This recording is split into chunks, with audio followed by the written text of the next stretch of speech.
You're listening to the Missionary Perspective Podcast with veteran missionaries Erik Johnson and Joshua Mead. We're glad you could join us. We trust this podcast will be both a blessing and a challenge as we relate topics in world evangelism from a missionary perspective. Now, here's Josh and Erik. Welcome to the Missionary Perspective Podcast. I'm your host, Erik Johnson, and once again, I'm joined by my good friend, Joshua Mead, who is in Senegal, and you can hear in the background, which gives you a context of what's going on with Josh right now, where he is. Josh, what's it like going on right now there in Senegal? We are still enjoying the cooler season. It's extended a little longer than normal. I think usually this time of year it's starting to get more and more hot, but we're still enjoying some cool weather. And right now, at the time of our recording, it's 2 p.m. here in Senegal, which is the afternoon call to prayer. So you hear the mosque just beside our house here calling all of our neighbors to pray. That's the primary hour of prayer. There's 5 times a day that Muslims will pray. The afternoon prayer at 2 is your primary time when most everybody will do the prayer. Friday afternoon at 2 p.m. is pretty much when everybody stops for their main prayer service for the week. So Fridays are the Islamic holy day. Just like in Judaism, you have the Sabbath on Saturday. Christianity, we assemble on Sunday as our big day. And so the weekend, pretty much each of these 3 religions has a day that they pick. But every day, morning, afternoon, night, you'll hear the call to prayer just down the corner. So sometimes it's so loud that if it's quiet enough and it's early enough and I'm not sleeping well, the prayer call will go off and I'll think somebody's in our house, making a bunch of ruckus. And still to this day, we've been here 15 years, and every once in a while, I'll still think someone's trying to break in, but they're just reminding their neighborhood to stop and pray. So, well, there's not a greater reminder for us when we're doing a podcast that, we are in places where it's very dark and not much gospel witness. So it's always exciting for me to hear a noise like that and be reminded of the need for the gospel around the globe. And that's one of the reasons we've started this podcast, is to encourage guys who are all over the world, or those who are considering going around the world. And as Josh also mentioned, he has been there over 15 years. We've been on the field here over 16 years. And, we've spent a lot of time in missions, and we've talked to a lot of missionaries. And over the years, you sometimes pick up on little tips, little things to be cognizant of as you think about the future. And this podcast is kind of a fun one for me. I don't know if we have a particular name of it, but more of the idea is having some visionary ideas while on the mission field. And some of these can be evangelistically related. Some of these can be just logistically related. But today we kind of want to talk about some of the things maybe we picked up from other missionaries along the way, picked up on observations. Obviously, we're going to be talking about our cultural context, our mission fields, but I think there's some things you can pick up on that would at least plant the seed, if you're a future missionary or missionary arriving at the field, to be thinking about for the future. We want to see mission fields flourish. We want to see national works flourish. We want to see established churches flourish and seminaries. And so these are some of the things we've experienced and seen, and we want to share it back and forth. Right, Josh? That's right. And we're really going to hone in on that idea of visionary when it comes to visionary evangelism, visionary church planting. And I think we would do well on the onset, Erik, is really define visionary. I was thinking about this over the past few days as we came up with this topic to discuss on this particular episode. And I think that it's good to understand that vision is not necessarily being visionary or visionary church planting. It's not the idea of devising a new approach or a new method of doing church planting. The idea, I would say, is that it involves the ability to look at, for example, an empty field. Can you go out to a deserted, empty field and envision what the final product will look like, which requires, that you know what the product is that you're trying to produce. So an example, a farmer can look at an empty field. He knows the seed, he knows the soil, he knows the steps that needs to be taken, and he can envision the final product. But he has to, before he can envision the final product, he has to know the foundation of what he's doing. He has to be able to define the terms at the onset. You have to know what church planting is. You have to know the basics of evangelism. You have to know the fundamentals of, what is a church? What is it that you're going there to plant? What will that product look like? Now, where the vision comes in is that you know the final product you want to produce. You can envision it so that you know the direction you need to take. And it's based on this foundation of you've defined the terms, you know what the product is you're working with, you know the seed that you're planting, but you don't always know exactly how you're going to get there. So the vision is you know where you're going, but being visionary means, I think, you don't always know every step. The methods and the means and the approaches, they're going to be a little more fluid. And I think that we're going to talk a little bit about thinking outside the box, right? When it comes to, I'm going to share a little bit of that. And I think there's this idea, maybe young guys have going into ministry, that I have to think outside the box. I have to do things differently when the box is important. Like thinking outside the box first requires that you have a box. Okay, that's your fundamental. This is what works. This is what the gospel is. This is how you define a church. This is what a church looks like. Now, thinking outside the box means that sometimes methodologies that have worked in one country may not work in the country you're looking to work in. And so maybe that methodology is hindering the implementation of the church planting effort. And so the process will look different. That's when you have to think outside the box. That is when the methodologies or the approaches don't necessarily work. You're still doing the work based on the fundamental principles of what is a church, what is the gospel, and you're not going to deviate from that. Now, we're going to talk about these principles, Eric. You're going to have a different take on your approach in your methods, your ministry to church planting, and what you're doing moving forward and expanding, because there's a different structure, a different culture in Dominican Republic than what I'll share. But let's turn it back to you. What are some of your thoughts on that? And then what are some ideas of different areas in which you either used the box, okay, or you had to think outside the box? Well, it's funny, kind of starting back to the original maybe idea of this. You and I were together, I want to say it was the summer of 2007, and we were required by our mission organization to go to a church planting conference at our home mission. And we were getting ready to go to the mission field. In our cases, both of us were getting ready to go to a language school first and then the mission field. And I very specifically remember a very veteran missionary who had had tremendous spiritual success on the mission field, had started churches, had seminaries.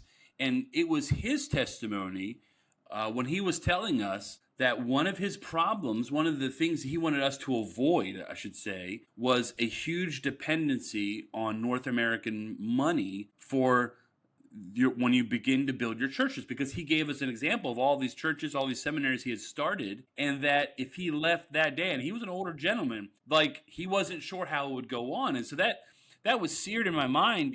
Here's a person who's had success, but saying, watch out for this pitfall. And so kind of from that point on, a lot of these things I'm going to talk about, practically speaking, have to do with setting up nationals for the future. Some of them have to do with support, lack of dependence, and some are visionary steps to do things that they can't do or they couldn't do in 20 years. So that's kind of where this came from. And that's kind of the first thing that I had in mind was, investment. Invest in helping leaders. These are the men you're training, but understanding this, because when we got to the Dominican, even though it's a very developed country, and over the years it's become actually in many cases very developed, and it kind of has this idea that there's lots of money here. Well, the truth of the matter is there are a few people who have a lot of money, but most people have very little money, and most of the time they do not know how to take care of that money. And so what you run into is people who want to serve, but they also have to work, and they can barely provide for their families. And so we saw that early on, and we thought, well, we can't just give them all salaries. That's that problem of dependency that we don't want to have. How can we help them see ways where they can support themselves? Because many of the churches they're going to start are not going to be very flourishing for a while. It may take a long time for them to pay them an adequate salary, if ever. And so one of the things I remember doing in the beginning, and I learned a lot of this from other missionary friends who had gone before us, is how to take certain people and kind of look at them as who they are with their character, and help them develop, what we might call their tent making skills, helping them develop the abilities they have, help them see the skills and abilities. Sometimes they think they have a skill and ability and they want to go in a certain direction, and you maybe as a spiritual advisor in their lives can help them see, hey, I don't know if that's really the direction you should go. But one of the things we've tried to do over the years is help them, when we start a church planter, we help subsidize them in the beginning, and we help, try to provide for some of their needs, and then, where they can either rent a home or take care of their family. But we want to see them, if they have abilities like, with their hands, if they're a carpenter, or if they are able to run a restaurant. We've seen people who've been able to run restaurants, or a teacher. We have a guy who's a music teacher, and he started his own academy for music, trying to help them not only see their talents and abilities, but within our opportunities, help them maybe invest in those, understanding that, okay, maybe you're helping at a one-time situation to buy some tools for a person, or connect people who may have tools for this person. Understanding really you are helping them learn a skill and ability that's going to help, support their family, and ultimately a church to have a church planter. And the reason this may not seem so outside the box, but I will say when we got here, we have a lot of missionaries in the mission field. I don't know of anybody who spent time doing that and understanding that these people need to be able to take care of themselves. We had, in the course of 2 months in 2015, our teammates had to leave the mission field because their little daughter developed a brain tumor. And then 2 months later, a gentleman was doing a mission activity on the North Coast and drowned, saving some missionary kids. And I remember just once again that idea that, life can change quickly, and we may have to leave. And if we've invested our lives in these leaders, we want them to be able to go on. And so one of the outside of the box or visionary things I think early on is, as you're developing them in their spiritual character, help invest in those leaders to have maybe other skills and abilities that will help support them. So that's my first point, Josh. What about you? No, you're absolutely right. I think it's very important that the missionary coming onto the field gets a good grasp of the economic situation of the people that he's engaging in reaching, because there is this temptation when you enter into the field, especially early on, because you are supported by American churches, Canadian churches, and you have a good support base, that you can accomplish a lot, at least surface level, using finances to fund different resources and outreach. And so I would say that sustainability is an important word to really consider as you're looking at launching a ministry, not just sustainability resource-wise, do you have the finances to back up what you're doing, but always take into consideration, that's one thing we always think of and we evaluate before we launch out in a particular ministry. Can this ministry, can it be sustained by not only the resources at the church, and maybe we'll have to continue providing financial resources, so we take that into consideration. I always think in the back of my mind, if we launch out in this ministry, what if we get kicked out of the country next week? Right. Will it, number one, is there the personnel that can continue the ministry? So right away, we need to make sure that we are training men and women to continue this ministry, that we're not the ones who are behind everything. And that means that as you're learning to create a sustainable ministry, you're not just trying to create a ministry that can be financially sustainable, because even if you left the field, essentially there is the possibility of continuing to send support to this particular work that you started, or another missionary has come in, to partner with them. So the financial aspect, it's important to consider that, but is there the personnel, the national partnership? Does the church itself take ownership of this ministry? Is there the personnel, the volunteers to continue that ministry? Because so much, especially in the early days of your outreach and ministry, so much of the effort in the initial phases, it's on you as the missionary family. And because that's your calling, you thrive on that. You love to be in the middle of it, bearing that burden. It's a light burden. It really is. And so it's a calling God has given us. And if we're not careful, we'll run away carrying that burden and never distributing the load of the ministry so that when you leave, it sustains and continues. A lot of times what happens is maybe a missionary has an extremely successful ministry, but he's carrying it all on his shoulders. And when he leaves, it's not that it was a bad ministry. It's just he never taught anybody to bear that load and to carry it with him. And so early on, and I'll share in a minute, Eric, we'll get to some of what we've done in the past, but we're also looking at launching a church plant in the Gambia. And these are some of the early stages of our planning and preparation, is partnering with the local church in Gambia and figuring out, do they have men and women in positions of leadership for the men, as well as are there men and women in the church that will be able to engage in this ministry, volunteer their time, come to be trained and all of that. And so there's a lot to be considered, but you're right. Those things need to be thought through before you launch out and just start either throwing money at things or even before you start doing a ministry yourself.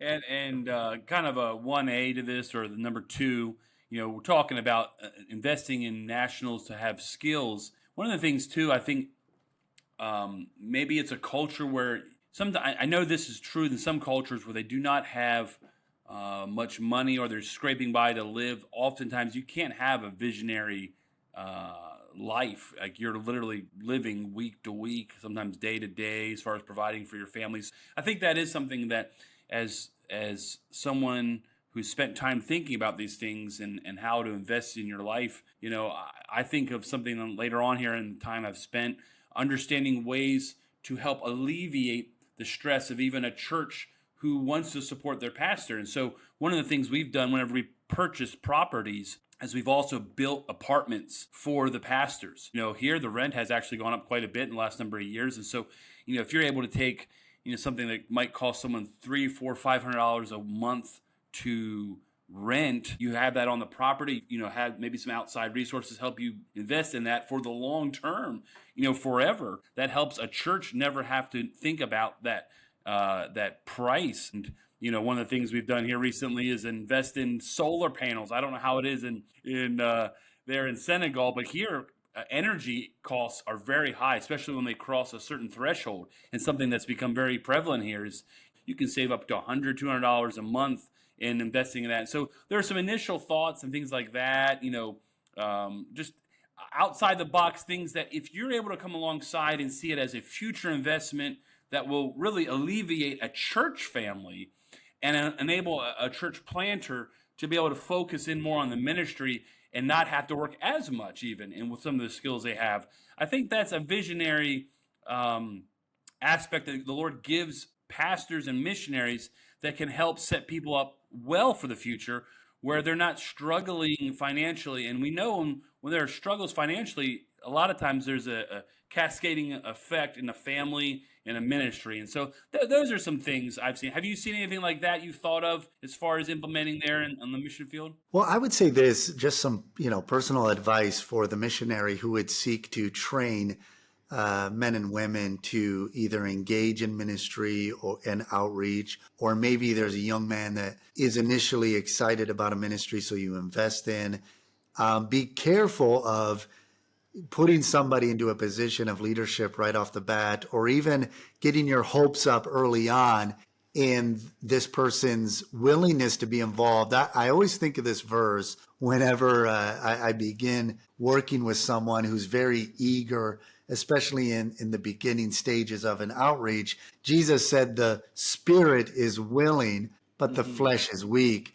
I appreciate Pastor Malik Job. He's the lead pastor of our church here, and he really helps me. I always give people the benefit of the doubt. If somebody comes to me and they're excited and they want to be involved, I'm ready to let them go all in. And Malik does a better job at tempering that. He does a better job at saying, "Hey, Josh, let's prove this young man in a smaller ministry." And I mean, it's all biblical principles. He who is faithful in the little things will be faithful in the big things. And so Malik will really put some of these men that we train into a small series of testing. And it's something as simple as, can you show up 10 minutes before church starts to arrange the chairs or this or that? Just real simple things like that.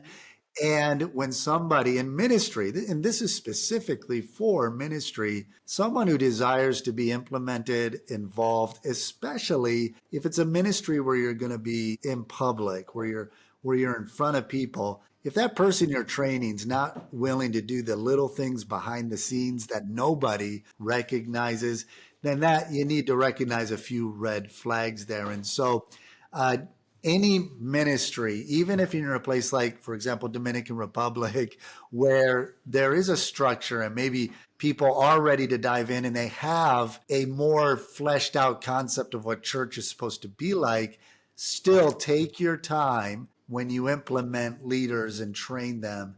You really want to prove and make sure that they are going to they're in it for the long haul. Otherwise, you put somebody in, they bomb out, and now you've got twice the work because you got to go back and fix all of their unfaithfulness and where they weren't fully engaging in the ministry that was implemented. And then you got to find somebody else to train in whatever that outreach might be. So that would be my advice: is every ministry you want to start, think it out thoroughly. Think about the implications of sustainability, personnel. And then when it comes to personnel, make sure you take your time in training them and putting them into any leadership position. It's a great point. I mean, I think I have skipped past that part, not realizing that's a good caveat. I am reminded of our first young man in our church who felt the call to ministry. And as we went through the training with him, I could see very early on he was a very lazy guy. And I think later on, I realized he basically thought maybe being a pastor is just something where you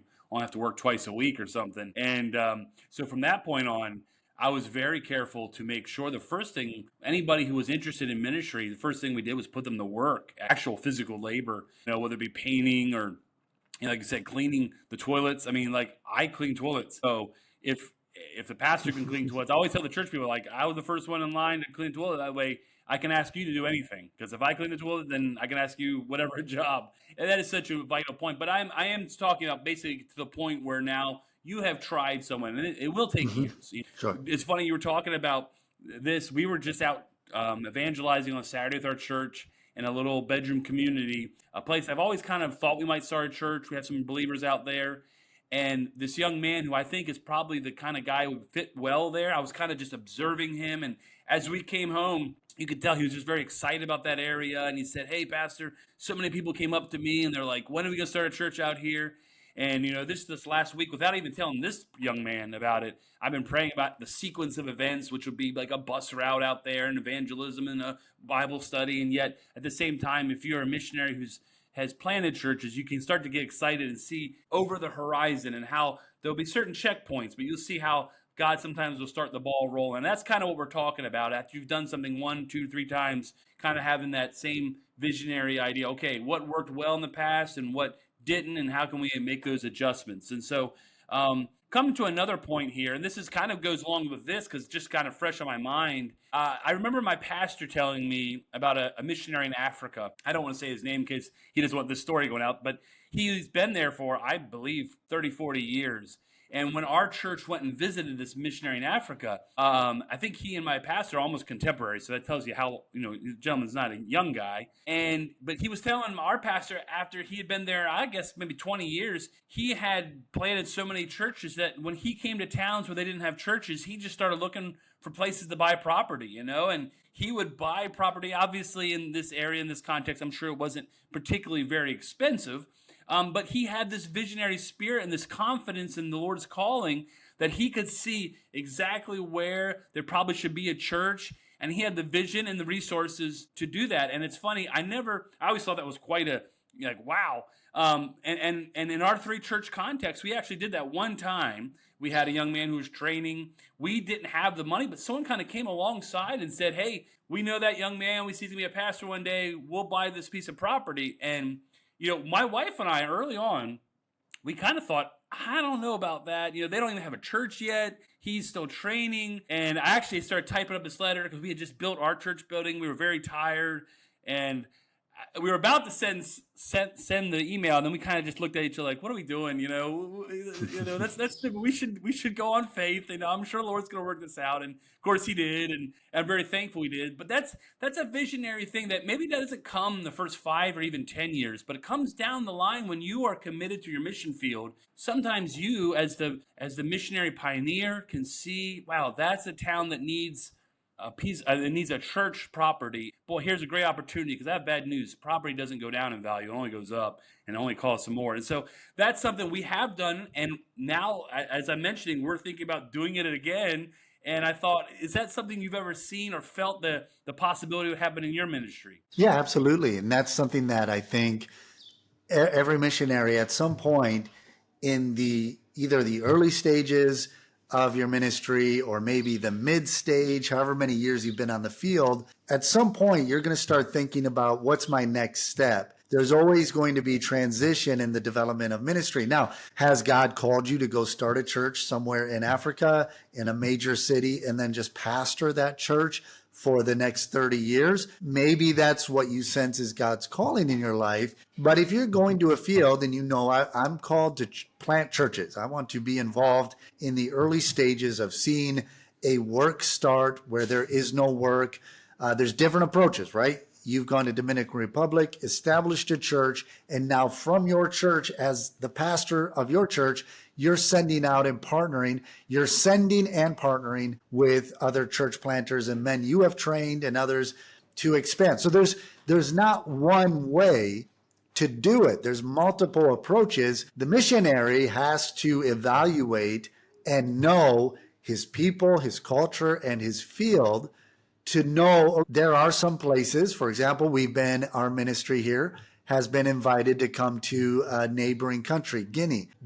Our mission, BIMI, we don't have any missionaries in Guinea. And so there's a guy that we've partnered with. He attended our church here in San Luis for a while, and he's now in Guinea. He went to a village where his wife is from, and the village gave him property and said, if you'll come, we'll let you start a church, and we'll give you this property. And I've been so excited to see what the Lord is doing through him. Every day they're going out in the afternoons. They visit about 50 people every night, sharing the gospel, going door to door, hut to hut, as they're sharing the gospel. A church has been established. And their next step, he just reached out and said, hey, we have about 30 pastors in this region that want to learn how to better engage Muslims with the gospel. And that's not really something that they focused on here. And so they've invited us to come to do some training with that. And so we would love to get down there and do that. And one of the dynamics about, for example, in Guinea, there are a lot of people responding to the gospel. He's writing back, sharing with me. Every week he's seeing people saved. And that's a place where you might go to a village and they'll say, hey, we'll give you property, or we'll give it to you for pennies on the dollar if you'll come and start a church. So now as the missionary, you need to say, okay, we're not doing that in Senegal. That's a lot different. We have a different approach. So let's adapt the methodologies and approach, maintaining the same vision, but you have to be able to envision what the final product is, but then you're going to adapt your methods and approach to a place like Guinea, where you say, okay, let's go to a certain village. Let's find out what the response is initially. If you have leadership inviting you to come, then let's talk about purchasing property. Let's talk about establishing a central location where people can meet. Whereas we're going to the Gambia, I'll be going next week actually, and our initial phases of this church plant will be sitting down with the pastoral leadership of the church that's there and figuring out, okay, how can we become integrated into the town where we want to start the church plant? We know this is going to be a slower process. It's a majority Muslim community. So let's figure out ways that, hey, can we send somebody in your church that has a job that can get them right there in the middle of the community, provide resources. Maybe they set up whatever skill they have, start interacting with people in the community. We already have a building there. So we have a small shop that we're going to rent. and we're going to hold evening Bible studies. It's not going to be anything official. It's just, hey, let people we interact with and meet, we'll have them come. And so it's going to be a little bit of a different approach. We still have the same end goal, but the response is going to be different. We have to gauge the response. We have to learn the culture of the people.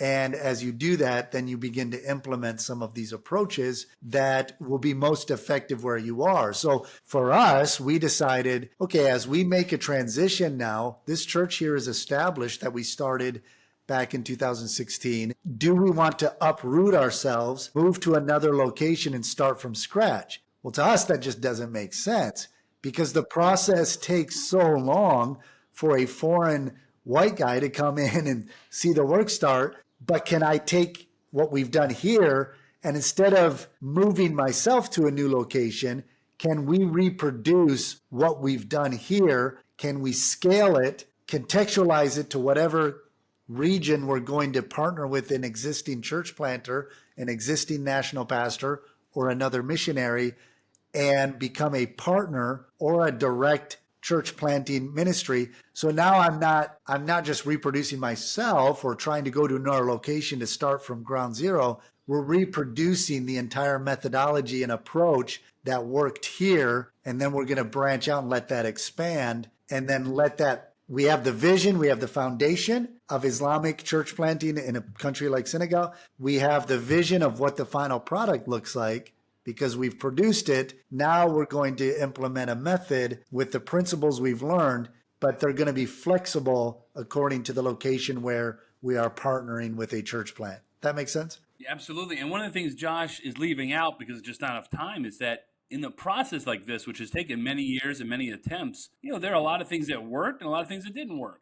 Right. And that is what we call experience. And I'm sure you get this from time to time, Josh, but in our context, because there's a lot of missionaries and church planters and nationals on the island, I get calls probably once a week, if not more than once, with different nationals and or missionaries calling me for sometimes it's advice, but a lot of times it's just questions about how we did this and how we did that and how what your recommendation would be to do them this way.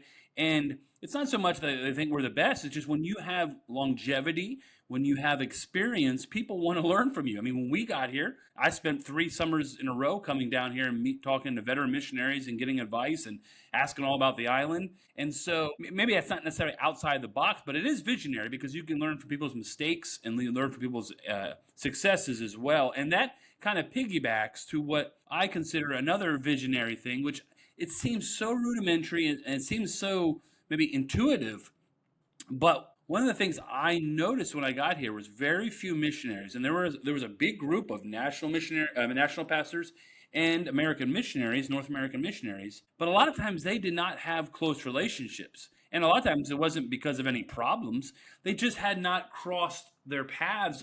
Some had, but my encouragement would be, especially if you're in a country that there are a lot of missionaries and national pastors, is to kind of mix those groups, especially as a new missionary, learn to look for ways to develop friendships with national leaders around your country, especially those who've had strong churches over the years. In our case, in the capital city of Santo Domingo, there are a number of strong national-led churches that have been around 30, 40 years, and strong, good pastors I've been able to come and learn from and build wonderful friendships. For whatever reason, in the capital, because of the close family ties, the country has not actually sent out a lot of church planting missionaries along, out and about. And so when we went to the northern area, within a 2 to 3 hour radius, we were the only, there was maybe 1 or maybe 2 other independent Baptist churches within a 3 hour radius of us. And now today, nearly 16, 17 years later,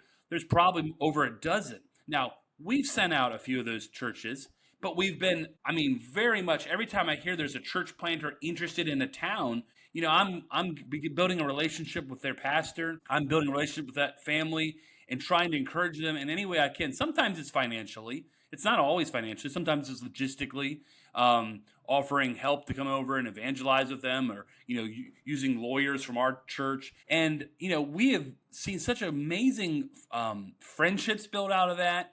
We've seen new members where, oftentimes a Dominican will say, I have family that live in your town. I didn't realize you had such a good church. We're going to send people to your church. And it's been like addition to our church, or even new church planners sent to the region where we're praying about seeing, churches grow up. And so that all came out of spending time building national leadership. And it seems like, wow, that friendships with national leaders, that seems so intuitive. You should do that. But when I got to this country, I didn't see it a lot. And I know you don't have a lot of that in your country, but there are people who are listening who are in countries like, they could be in Canada, they could be in Mexico, they could be in El Salvador, they could be somewhere in Europe.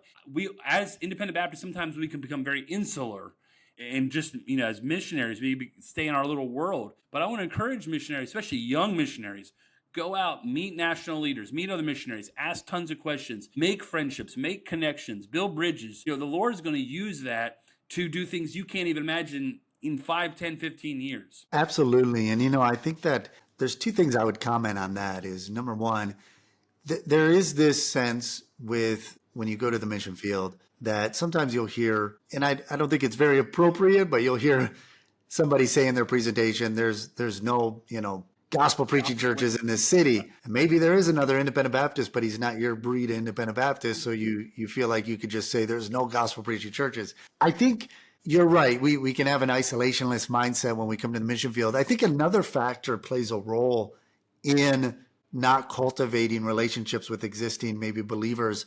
And that's part of that is when you first come to a country, everything is so foreign to you that the relationships you're cultivating are with the people that are teaching you the culture. And if these pastors and missionaries, if they're engaged in their own work and you're not intentionally reaching out to cultivate those relationships, then you'll just kind of dig in your own little area. And what you're doing when you come to a mission field, when everything is so foreign to you, is you're building a world. You're like a child building their world. And so you have imagination, you have concepts all these things are being formed now.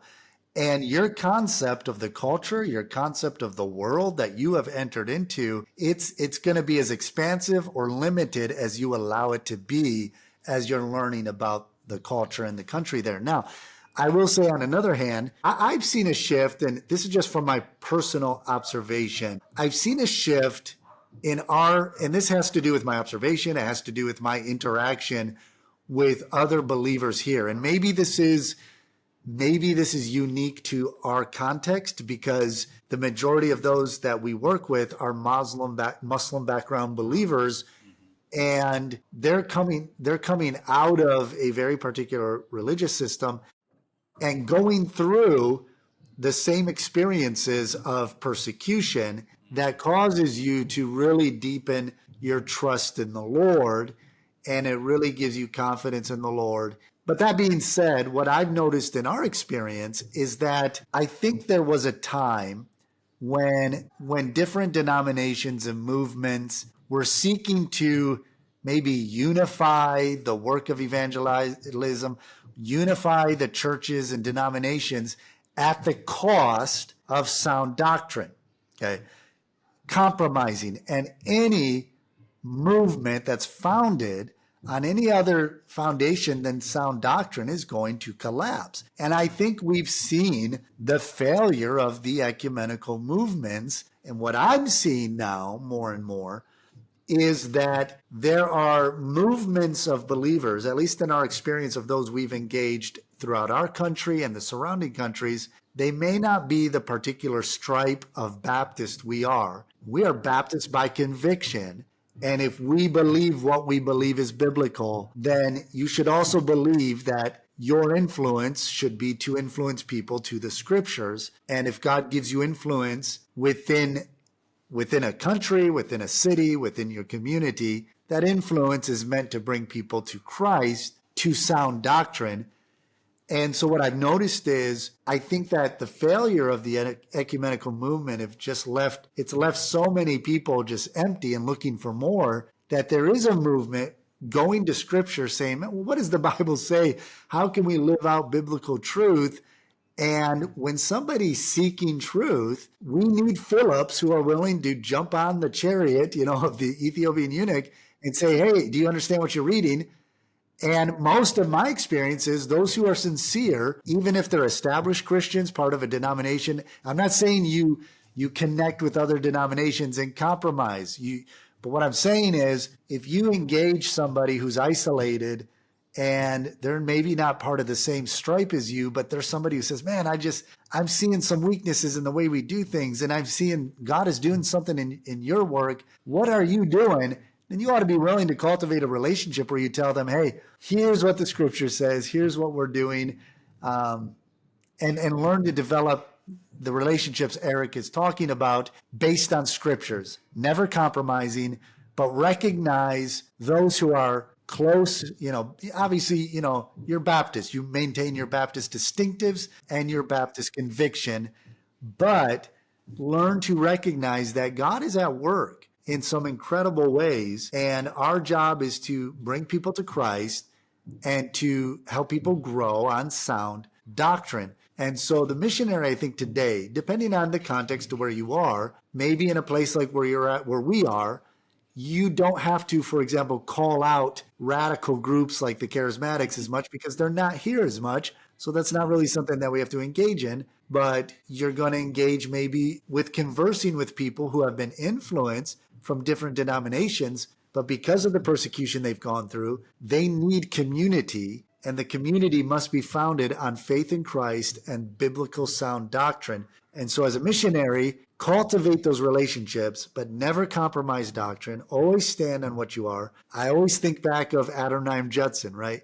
He was on his way to India. He knew he was going to engage, I think it was William Carey, and he was a Congregationalist who believed in infant baptism. He wanted to defend his position when he met up with Carey, ended up becoming a Baptist because he realized, oh, my position isn't biblical. And he took a biblical position by the time he arrived. And so if you have truth, stand on that truth and build relationships on the conviction of truth. Yeah, I'm thinking of one particular friend of mine who came, he's a believer. He came to our church for a time with his family.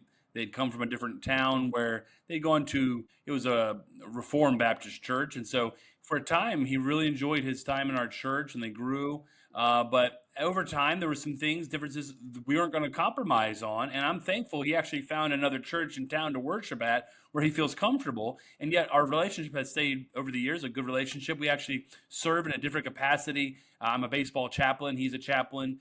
And, we can still have a tremendous friendship. Well, this gentleman is very influential in our town, has a very good name. His family has a good name. And I'm very glad to say we are friends. And that opens doors. And I'm able to, make connections with people. And they've sent people to our church, even though they don't congregate there. And I think in the past, maybe we would have different kind of spirits in our group. And I think we've learned maybe to mature. At least, hopefully, we have. All right, well, my last one, and this is a real simple one. You can finish up with one, and this is kind of more about when we talked about finances. But this one, I see is something that the reason I say it's outside of the box is I've heard from other missionaries. I've heard examples, no examples, and I've heard through directors. One of the key reasons missionaries leave the field or unable to do things in the future is because of the mountain of debt they have arrived in their lives.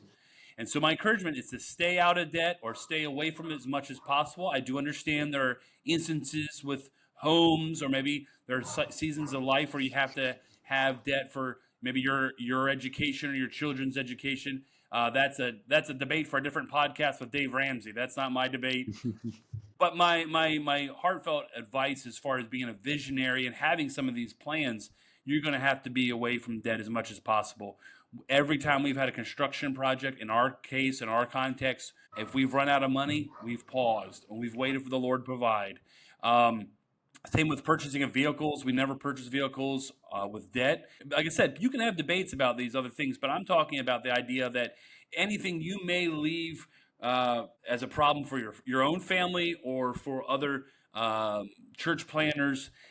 I know it sounds crazy. Oh, it doesn't sound outside the box. Well, the reason I say outside the box or visionary is that many people don't follow this pattern, and it gets them into a lot of problems.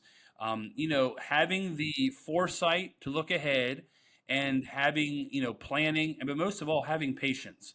You can have a plan, But if you're not ready to execute that plan properly with the right principles, then don't do it. There's a missionary friend of mine about 30 minutes away, and he's picked up the pieces of a missionary that left about 7 years ago.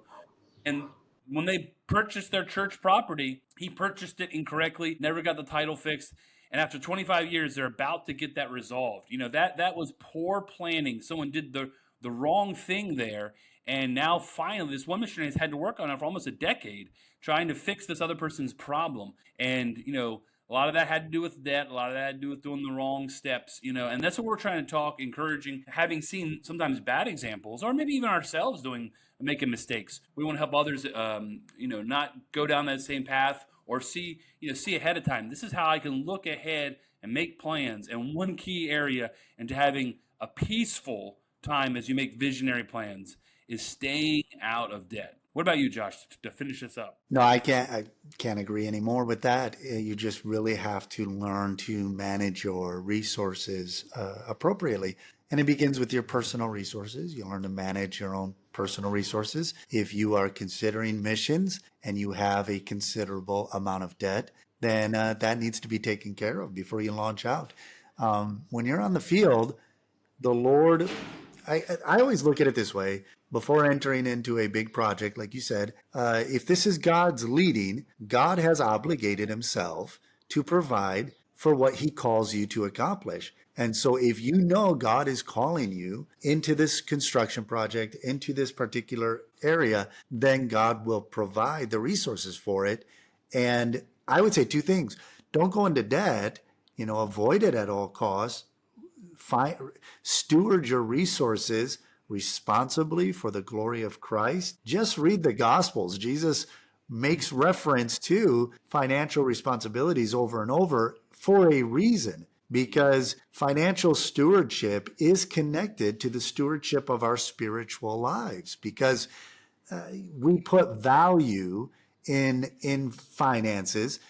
Money represents that which we value, and you're making exchange with goods and all of that. And so spiritual things are the things we value that maybe you can't monetize, but they have a much deeper and more important value when it comes to life. And I would say if you're venturing out into a ministry, number one, don't go into literal debt, but also if God is leading you into a ministry, he will not lead you into ministry that will cause you to go into spiritual debt as well.